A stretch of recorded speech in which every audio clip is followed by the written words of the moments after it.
ব্যস্ত জীবনে কিছুটা শান্তির খুঁজে মানুষ ছুটে চলে, তেমনই একটি শান্তির জায়গা হলো পুনিয়ট কাশবন। আসসালামু আলাইকুম। আমি মাহমুদুল হাসান, চ্যানেল 21 থেকে স্বাগত জানাচ্ছি আপনাদেরকে। আজকে আমি আছি পুনিয়ট কাশবনে। পরন্ত বিকেলে বন্ধুদের সাথে একটু আড্ডায় মেতে ওঠা, কিছুটা পথ একসাথে হাঁটা, মনোরম পরিবেশে একটু সময় কাটানো, যা নিত্যদিন দেখা যায় পুনিয়ট কাশবনে। পুনিয়ট কাশবন, যা দীর্ঘ 200 শতাংশ জমির উপর অবস্থিত। চতুর্পাশে কাশবন থাকায় পরিবেশটাই অন্যরকম, যা একজন ভ্রমণ পিপাসু মানুষের মন শান্তির জন্য যথেষ্ট। সবসময় কি এখানে ঘুরতে আসেন আপনারা? না, না, সবসময় আসি না। আমাদের বিয়ের ভিডিও হবে এখানে, অনুষ্ঠানের ভিডিও, এই কারণে আসছি। আচ্ছা, সেই জন্য আসছেন না? তো এই জায়গাটা সিলেক্টেড করার বিশেষ কোনো কারণ?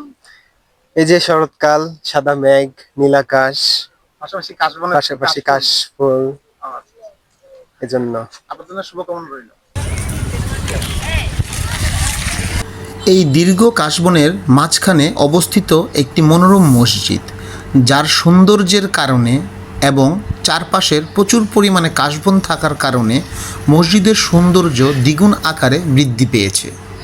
এই মসজিদটি সৌন্দর্যে ভরপুর, যার চতুর্পাশে বিভিন্ন ধরনের কারুকার্যে ভরা, যা ব্যস্ত শহরের মানুষের জন্য কিছুটা শান্তির জায়গা।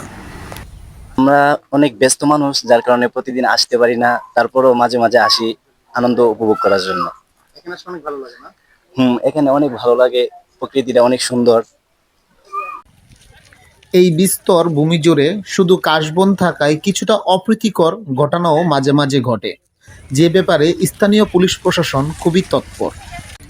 সর্বশেষ বলা যায়, মনের শান্তির জন্য ব্যস্ত শহরের মানুষের একমাত্র স্থায়ী ঠিকানা হলো এই কাশবন, যেখানে ব্যস্ত শহরের মানুষ কিছুটা শান্তির খুঁজে ছুটে আসে প্রতিদিন।